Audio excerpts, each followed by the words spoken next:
Alhamdulillah, wassalatu wassalamu ala asyrofil anbiya'i wal mursalin sayyidina Muhammadin wa ala alihi washabbihi ajma'in.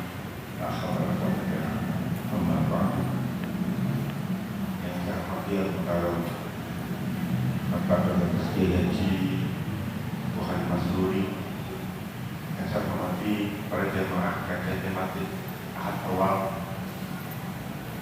Alhamdulillah pada sore hari ini sesuai dengan jadwal kita secara rutin pada setiap Ahad Awal kita akan mengkaji satu topik yang pada sore hari ini topiknya adalah hukum transplantasi dan menjual organ tubuh. Saat ini memang di media sedang ramai ada kasus yang secara tidak sengaja terbongkar oleh Mabes Polri, yaitu penjualan organ tidak. Nah, di sini kita akan mengkaji sejauh mana hukum jual beli itu sendiri seperti apa, terus apa yang boleh dijual. Nanti insya Allah Pak Yai akan menyampaikan materinya, dan setelah itu dipersilakan para jamaah untuk bisa menanyakan lebih lanjut bila nanti ada hal yang mungkin kurang jelas atau lebih berkaca. Baiklah Bapak Ibu sekalian, marilah kita awali majlis ini dengan bacaan kitab Ridwanullah bil Usul wa ila khairin nas wa Al-Fatihah.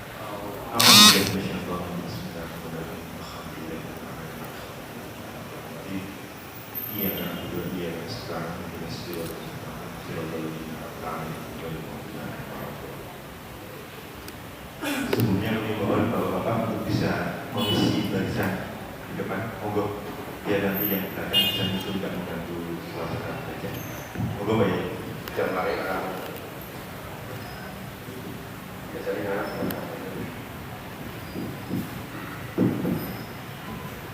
Assalamualaikum warahmatullahi wabarakatuh. Bismillahirrahmanirrahim. Alhamdulillahi khaliqil mannan alladzi manna 'alaina bi ni'matil iman wa waffaqana bi tawfiqil Islam. Asyhadu an la ilaha illallah wahdahu la syarika lah wa asyhadu anna Muhammadan 'abduhu wa rasuluh. Syahadatain khalisatain anzalallahu bima min kharati jannah. Sallallahu ala sayyidina wa habibina wa syafi'ina Muhammadin sayyidina Rasulullah wa ala alihi wa ashabihi barakatul kiram, amma ba'd. Bapak-bapak, ibu-ibu dan saudara-saudara sekalian, sebagaimana disampaikan tadi, hari ini akan kita kaji tentang hukum jual beli organ tubuh manusia. Yang dimaksudkan jual beli organ tubuh manusia yaitu memindahkan organ tubuh manusia kepada manusia lain dengan menyebut harga organ tubuh yang dipindahkan itu berapa dan diperjualbelikan. Yang akan dibicarakan itu. Tapi sebelumnya tentu saja akan kita bicarakan tentang transplantasi organ tubuh dulu. Karena tidak mungkin terjadi jual beli kalau tidak ada transplantasi. Transplantasi itu dalam Arab, bahasa Arabnya disebut naqdul a'dha, memindahkan anggota tubuh manusia satu kepada manusia yang lain. Di Indonesia sudah ada itu undang-undang tentang transplantasi. Kalau nggak salah nomor 36, Undang-Undang 36 nomor 36 tahun 2009. Mulai pasal 64 sampai 70 semuanya membahas tentang jual beli transplantasi. Transplantasi pada khususnya dan jual beli pada umumnya dan jual beli pada khususnya. Transplantasi itu ada macam-macam. Pemindahan organ tubuh manusia dari seorang manusia kepada tubuhnya sendiri. Jadi satu orang memindahkan organ tubuhnya ke tempat yang lain, tapi masih satu orang. Misalnya kulit bokong saya dipindahkan ke pipi saya, itu termasuk juga transplantasi. Tempatnya dari diri sendiri. Bukan hanya itu, bahkan juga ada yang namanya menanamkan sel hidup dari seseorang ke bagian tubuh orang itu juga yang sel hidupnya mati. Baru-baru ini diketemukan teknik baru mengobati orang stroke. Orang stroke itu kalau sel tubuhnya yang ada di otak nggak hidup, sudah mati, nggak bisa dihidupkan, maka diambilkan sel tubuh dan sel dari tubuhnya yang lain ditanamkan di otak supaya hidup sel-sel baru di otak untuk menghidupkan otaknya sehingga stroke-nya sembuh. Kawan saya ada yang mengalami itu, tapi hasilnya belum saya ketahui. Jadi sel tubuhnya sudah diambil, ditanam di otaknya untuk menghidupkan sel-sel yang ada di otaknya yang telah mati. Ya, kemudian itu sembuh. Cuma karena hanya satu adanya di Surabaya, antrinya sampai 2 bulan. Indonesia yang ada cuma satu di Surabaya. Ada juga transplantasi dari orang hidup ke orang hidup yang lain. Orang yang pertama yang punya organ tubuh yang akan diambil dipindahkan ke orang lain. Yang orang pertama disebut donor, kemudian yang menerima disebut resipien. Jadi donornya manusia hidup, resipiennya juga manusia hidup, dari satu orang ke orang lain. Ada juga transplantasi dari donor yang sudah meninggal dunia. Orang dokter membuat istilah kadaver donor.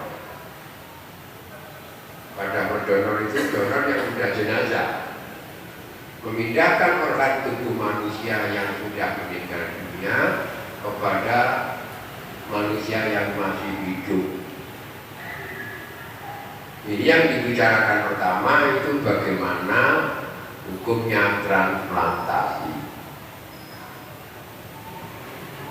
Karena transplantasi itu meliputi beberapa hal, perlu juga kita ketahui. Transplantasi itu mesti berjalan kalau satu ada donornya, yang kedua ada resipiennya, yang ketiga ada dokternya yang ahli dalam hal itu, yang keempat ada organ tubuh yang masih berfungsi. Kalau organ tubuh yang tidak berfungsi nggak bisa dipindahkan lagi. Kalau orang sudah mati beneran, lalu dipindahkan itu susah juga. Kalau baru saja meninggal dunia, diambil, dicangkokkan atau ditransplantasikan, itu bisa. Tapi kalau juga sudah mati, begitu ya kamelah.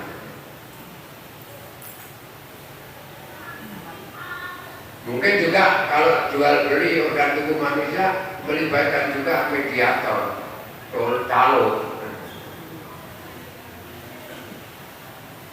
Baiklah, transplantasi, tindakan transplantasi meliputi beberapa hal. Satu, terjadi melukai orang yang diambil organ tubuhnya.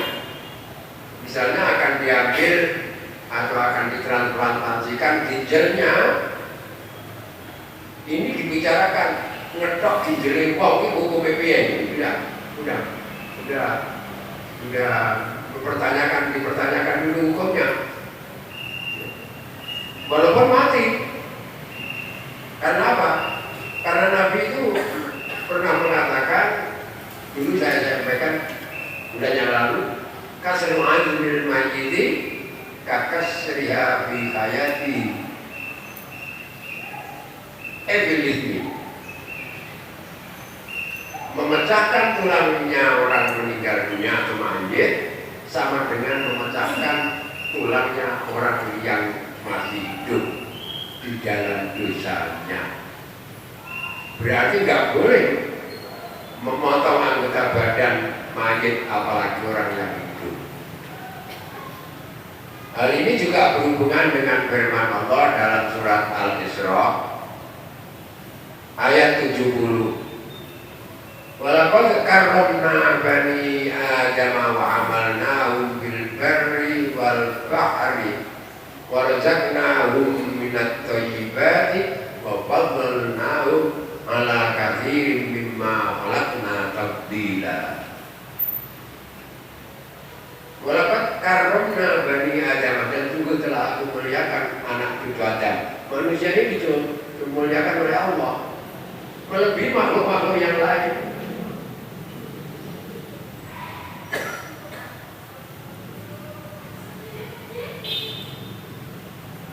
Maka dari itu, kalau anak cucu Adam meninggal dunia, bangkainya tidak najis.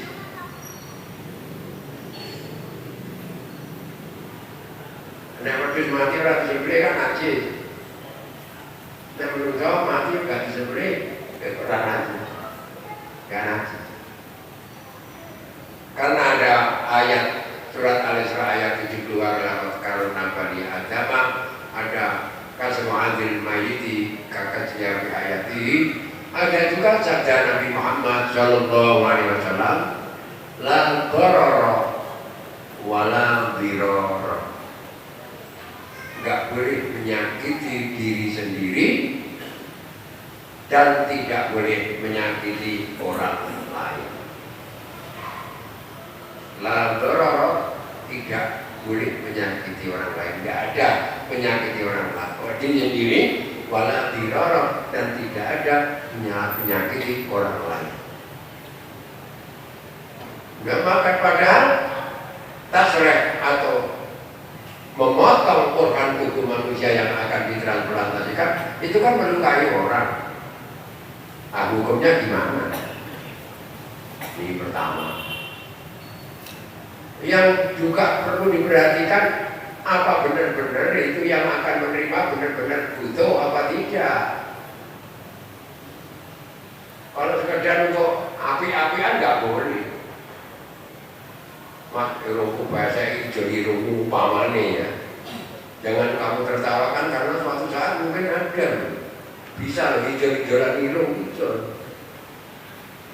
Oh, pada tahun 70 berapa itu Rusia pernah mencoba, ada orang kakinya itu remek yang sebelah kiri dan nggak bisa diperbaiki. Kebetulan ada orang baru meninggal dunia, kakinya juga remek, tapi yang sebelah yang kiri itu remek, ada yang sebelah lagi juga kiri remek, sing untuk kanan tapi mati.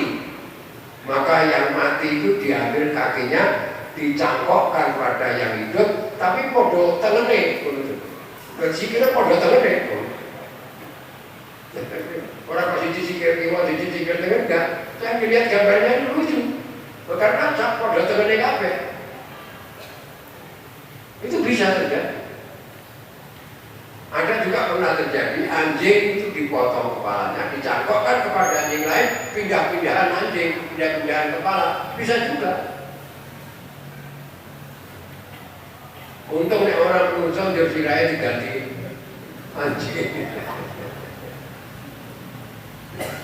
Yang akan datang bisa hal-hal itu terjadi.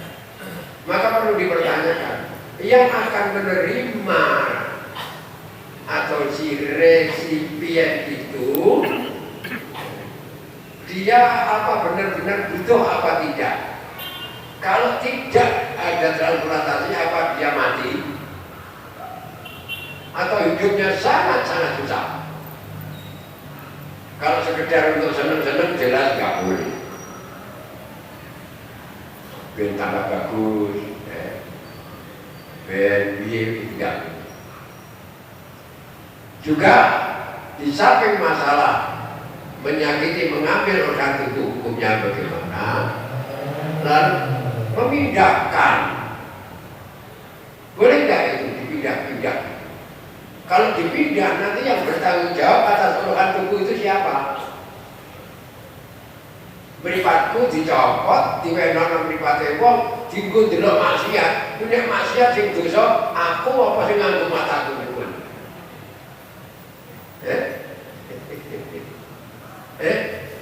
Nek tanganku diketok nggo nyambung tangane wong, nggo nyolong iki sing dosa aku apa tanganku? Itu. Jadi ada beberapa pertanyaan. Baiklah kita bicarakan satu persatu tentang terjadi melukai, mengambil organ tubuh yang akan ditransplantasikan itu secara wajar hukumnya dosa. Karena sabda Nabi jelas la dharara wala dirara. Enggak ada menyakiti diri sendiri dan tidak ada menyakiti orang lain, membuat bahaya pada diri sendiri dan membuat bahaya pada orang lain. Ada juga firman Allah, wala tulqu bi aydikum ila tahlukati. Dan jangan kau jatuhkan tangan ke dalam kerusakan. Tetapi lu sunat kan yo melukai ya, kalau sunat itu melukai orang. Sunat kan melukai ya, kok boleh malah dikongkol. Nah kalau begitu melukai itu menurut keadaan wajar nggak boleh. Kalau ada keperluan yang harus boleh. Buktinya sunat nih. Apa-apa itu malah diketok.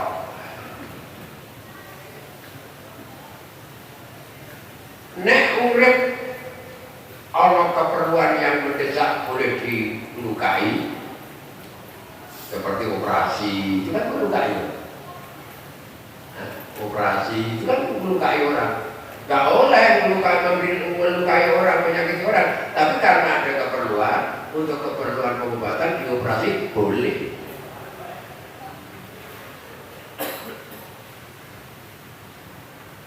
Nah sekarang sejauh mana keperluan itu? Kalau tingkat darurat jelas boleh banget. Ya. Tingkat darurat, ini orang yang dioperasi meninggal dunia seperti keponakan kemarin, keponakan saya bulan yang lalu kecelakaan harus operasi. Minta izin dokter itu hanya lewat handphone. Anakmu bahaya, tak operasi yo. Belum sampai tanda tangan, jarang masih tanda tangan, sebabnya orang banyak. Buka kepalanya, dioperasi, ternyata di otaknya sudah ada pendarahan, ada pasir, ada kayu, kotoran ada di otak. Setelah dibersihkan, hidup, ya. Dokter bilang yang penting nyawanya sehat. Saya mendengar diri dokternya bilang, Pak, ini hidungnya pun patah, rahangnya patah, batuknya pecah, yang penting nyawanya sehat. Jadi darurat itu membolehkan sesuatu yang dilarang. Dalam kaidah fikihnya ad-darurat tubihul mahzurat. Keadaan darurat itu membolehkan sesuatu yang dilarang. Dan kebutuhan yang mendesak itu ditempatkan pada tempatnya darurat. Al-hajatul masyhurah tunazzalu manzilatan darurah. kebutuhan yang mendesak, populer, dan pasti itu ditempatkan pada tempatnya darurat. Kalau darurat membolehkan yang terlarang, maka kebutuhan yang sangat mendesak juga membolehkan sesuatu yang terlarang. Oleh karena itu, kalau memang sangat diperlukan untuk melakukan operasi pengambilan organ tubuh dan benar-benar dibutuhkan, itu boleh. Tentu saja dengan syarat yang punya organ tubuh yang akan dipindahkan ridho.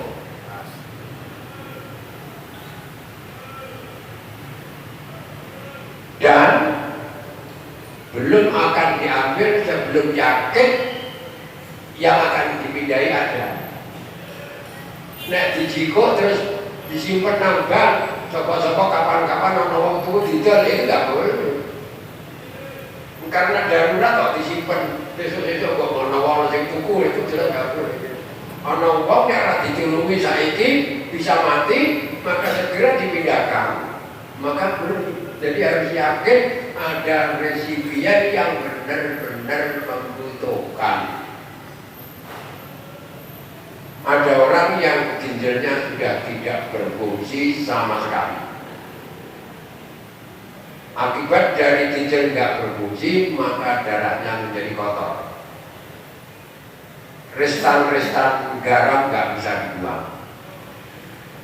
Penyakit yang ada di situ nggak bisa dibuang, sehingga darahnya kotor. Akibatnya bisa kena bermacam-macam penyakit. Harus dilakukan cuci darah. Kadang-kadang seminggu 2-3 kali. Sekali cuci darah 1 juta, 2 juta. Itu pun tidak bertahan lama, harus ganti ginjalnya. Kalau nggak diberi ginjal yang masih berfungsi, bisa segera mati. Itu berarti dalam keadaan darurat. Telah diperiksa dokter, benar-benar ada yang memerlukan dalam keadaan darurat, dan yang punya ginjal yang mau dipindahkan. Karena organ tubuh yang akan dipindahkan itu tidak membahayakan orang yang diambil ginjalnya.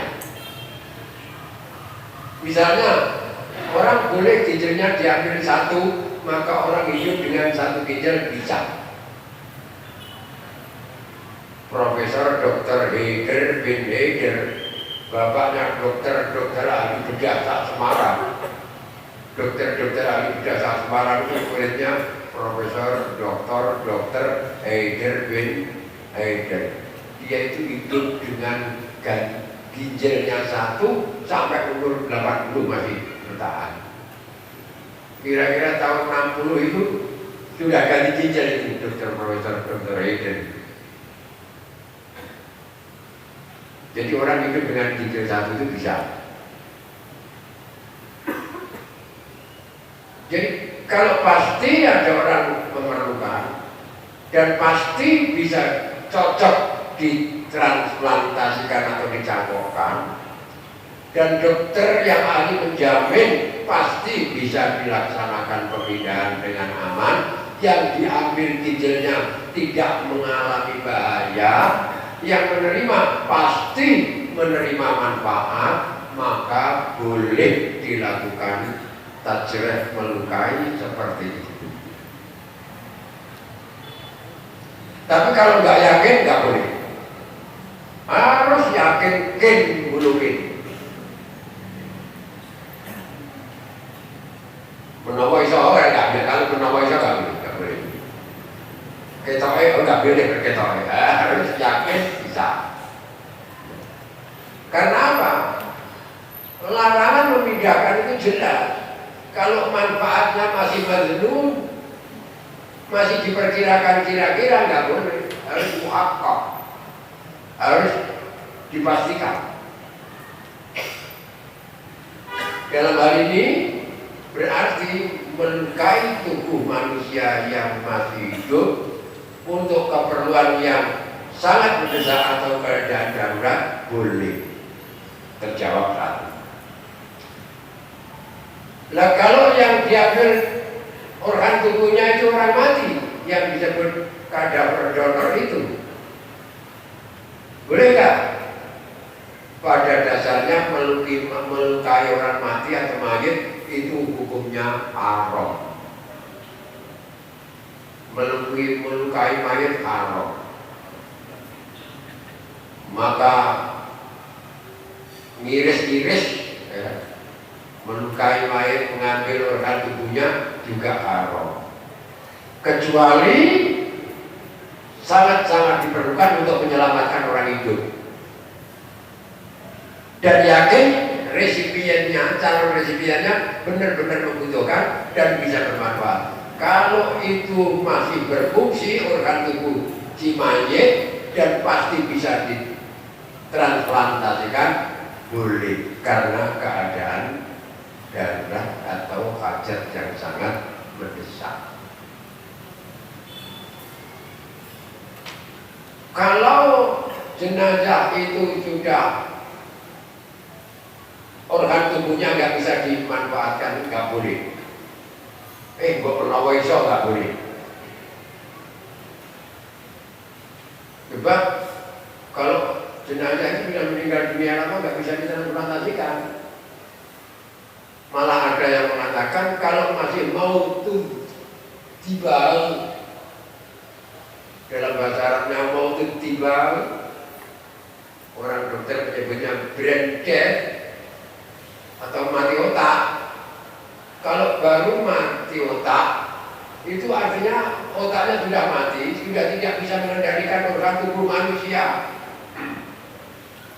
Otak itu kan sudah mati, organ tubuh seluruhnya nggak bisa dikendalikan, nggak bisa mengendalikan. Kalau otak masih hidup, mata diculek, loro metu banyune. Ning nek wis otak mati diculek ya ora metu banyune. Yang nggak bereaksi nggak bisa dikendalikan oleh otak. Kalau ada bibit penyakit masuk, maka akan ditolak oleh antitoksin atau oleh sel darah putih, menolak datangnya penyakit kalau otaknya masih berfungsi sehingga bakteri tidak bisa menyakiti. Tapi kalau otak sudah mati, bakteri datang nggak bisa nolak. Walaupun napasnya dipertahankan dengan alat, denyutnya dipertahankan dengan alat, tapi kalau otaknya sudah mati, matanya dalam waktu 2-3 hari sudah mulai membusuk. Bisa apakah ini privatif gosok, wilatif gosok, organ tubuh yang banyak lemaknya akan sudah mulai membusuk. Itu pernah terjadi seorang perwira di Semarang ini kecelakaan di tol Jatingaleh, lalu dibawa ke rumah sakit Elizabeth. Dokter menyatakan sudah brain dead, sudah meninggal dunia otaknya. Tapi karena dipertahankan dengan alat-alat pernapasan, denyut jantung masih tetap bernapas, denyutnya masih tetap ada. Tapi dokter bilang, Bu, sebaiknya dicopot alat-alat ini karena Bapak sudah meninggal dunia. Masih bisa bernapas, masih bisa berdenyut kok. Biarkan, walaupun berdenyut, tapi karena otaknya sudah meninggal, nggak bisa mengendalikan. Terus baik menolak. Karena seorang perwira ya, dokternya takut, yowis, ditinggal soalnya. Setelah 3 hari, matanya mulai membusuk dan berbau.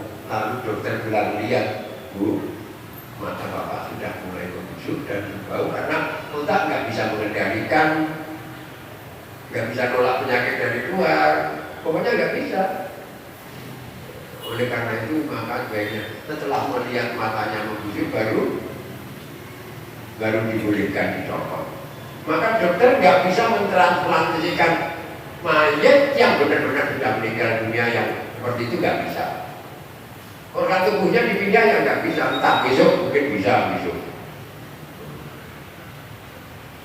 Nah sekarang kalau transplantasi melukai orang hidup boleh, kalau ada darurat atau ada kebutuhan, demikian juga melukai mayat boleh kalau ada darurat atau kebutuhan. Dan yang memerlukan benar-benar memerlukan dalam keadaan darurat, kalau nggak ditolong maka akan berbahaya, maka hukumnya boleh, tetapi dengan syarat yang saya katakan tadi. Satu, yang donornya rela, dan karena rela tabarruan bahasa Arabnya, ikhlas lillahi ta'ala tanpa jual beli. Ya, undang-undangnya memang begitu. Menurut Undang-Undang Negara Republik Indonesia, Undang-Undang Nomor 36 Tahun 2009 memang nggak boleh jual beli. Tapi menurut agama kok jual beli? Kok menurut tok wae darurat kok. Jadi transplantasi boleh dengan syarat-syarat juga yang banyak. Jadi syaratnya satu, sama-sama muslim. Kalau dari organnya orang muslim dipindah non muslim, jangan. Tapi kalau organnya orang non muslim dipindahkan orang muslim, kalau bisa jangan. Kalau terpaksa boleh.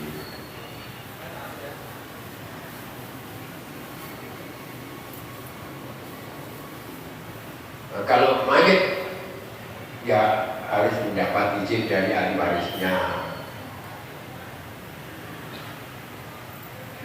Walaupun ahli waris itu juga nggak berhak memberikan organ tubuhnya mayat, tidak berhak. Tapi dalam keadaan kekeluargaan juga harus mendapat izin ahli warisnya. Dokternya yang menangani harus benar-benar bekerja ahli. Kalau donornya mayat harus diyakini oleh dokter bahwa mayatnya yang akan diambil organ tubuhnya benar-benar sudah mati.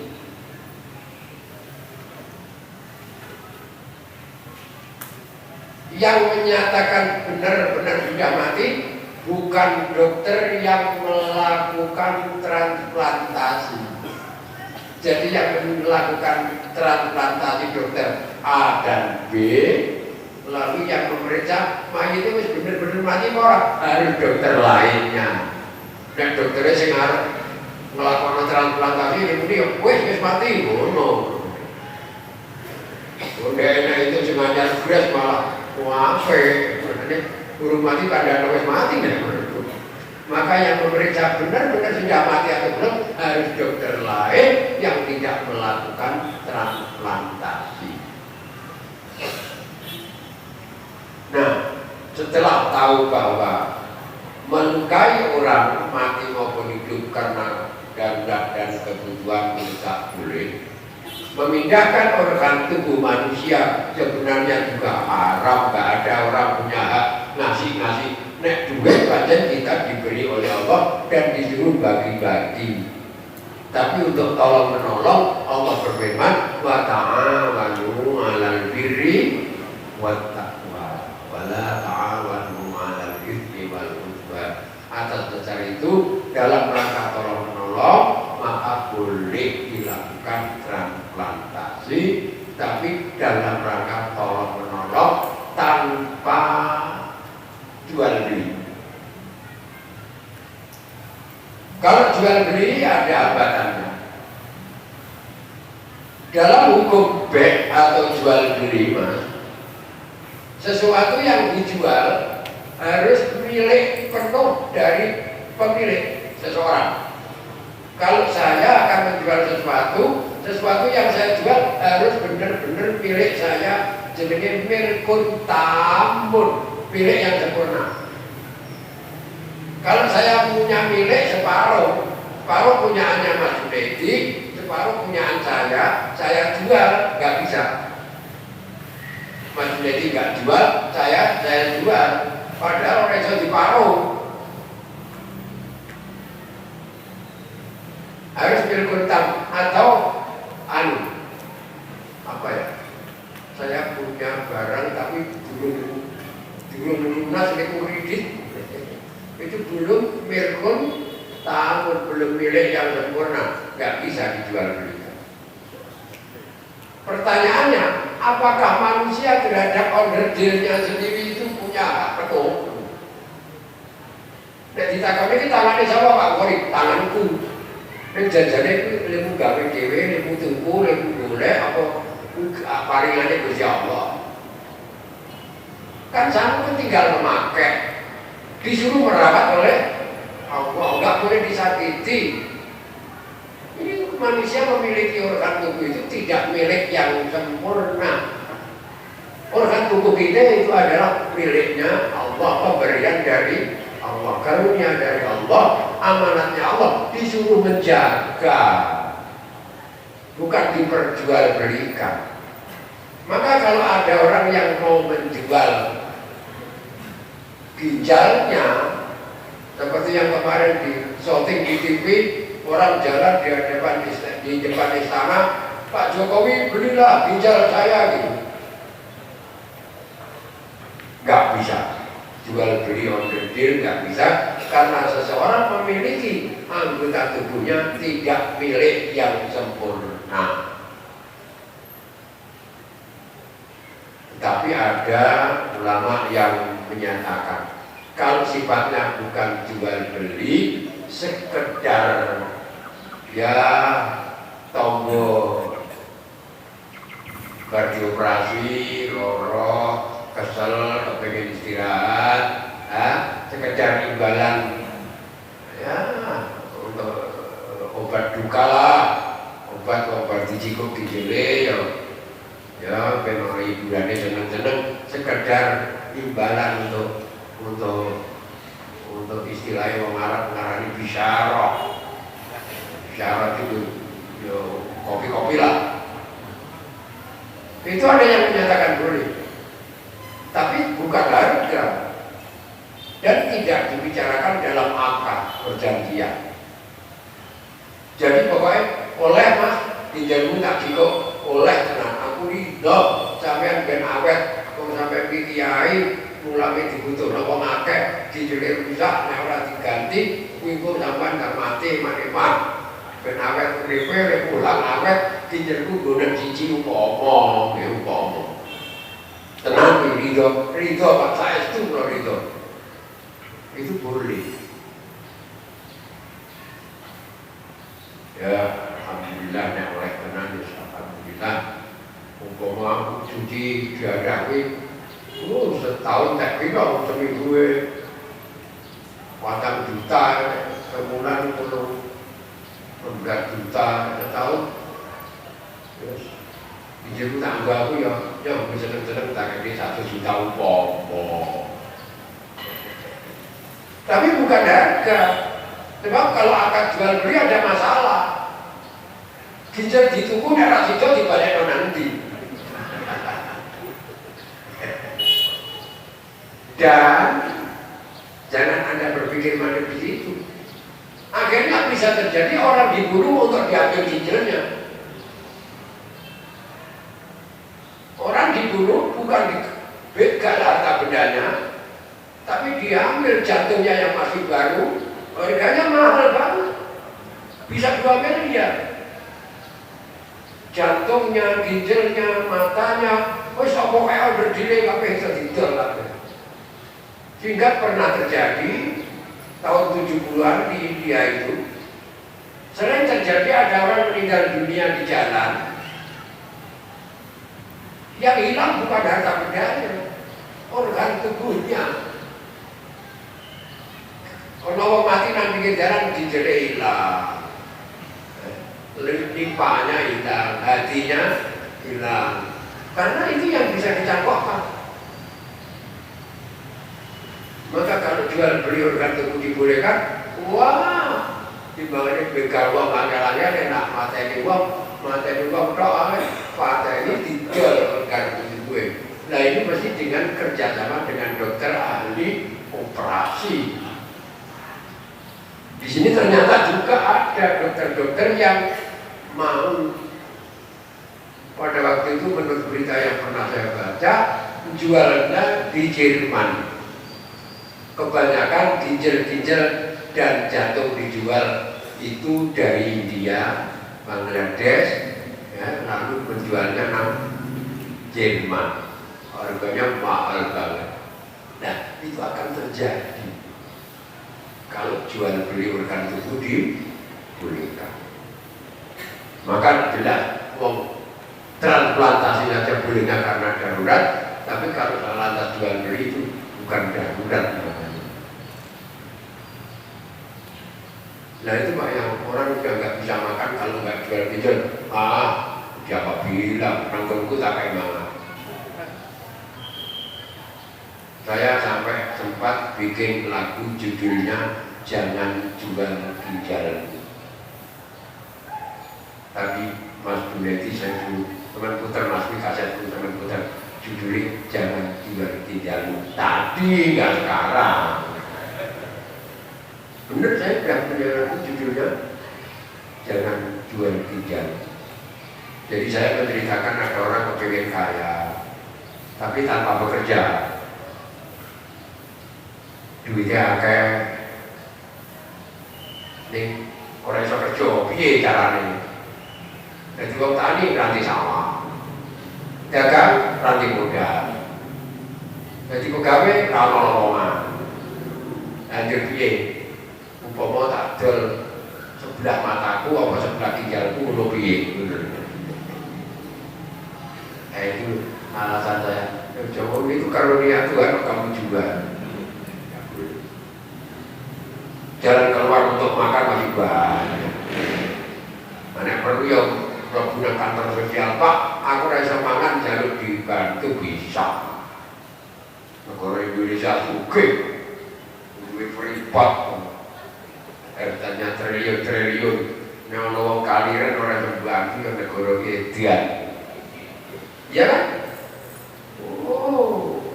Freeport itu harganya banyak, orang kirim nanti dosen ginjal itu nggak boleh, nggak boleh. Bapak Ibu dan kalian, jadi transplantasi itu dalam keadaan darurat atau hajat yang mendesak boleh dengan syarat-syarat yang saya katakan tadi. Tapi kalau sudah mengarah kepada jual beli, masalah pertama adalah pemilihan manusia terhadap organ tubuhnya itu tidak sempurna sehingga tidak bisa menjadi barang dagangan. Karena salah satu syarat barang dagangan adalah yang diperdagangkan harus milik sempurna seseorang. Yang kedua, saddan lidzari'ah, menutup kesempatan yang lebih jelek, maka diharamkan. Sebab apa? Nek oleh nanti akan terjadi banyak kejahatan dengan cara menjual belikan organ tubuh. Pokoknya nek oleh guys, tenan mas, nek oleh betul, ngeri. Wah kayak wong dipateni dijukuk ginjale. Nah dokternya nek dijukuk, kalau orang biasa mengambil nggak bisa. Kalau Anda membunuh orang, mengambil ginjalnya dijual nggak bisa karena ginjal itu nggak bisa ditransplantasikan. Mau caranya ngetok ono aturane, nek wis diketok, sing diketok sebelah ndi, nek wis diketok diwadai apa ono alate lengkap. Ora ambil wong ketok didol, kedol nang pasar wae. Didol kiloan. Itu mesti melibatkan dokter. Kok yo ono yo Pak Kiai. Padahal ancaman hukumannya berat. Dokter yang membantu jual beli transplantasi termasuk dihukum. Tapi kok yo ono, Jakarta ini ketahuan ada jual beli ginjal. Udah ketahuan dokternya siapa, calonnya siapa ketahuan. Bagus besok ya. Gua nggak malam. Khususnya bang ginjal bang Pak. Ada satu keluarga di Pakistan baru saya baca juga. Sak keluarga ini ginjalnya punya hari siji kabeh. Sak bapaknya, bojone, anaknya, papat ini ginjalnya mau siji kabeh. Didol. Padahal nang kono regane mek 20 juta.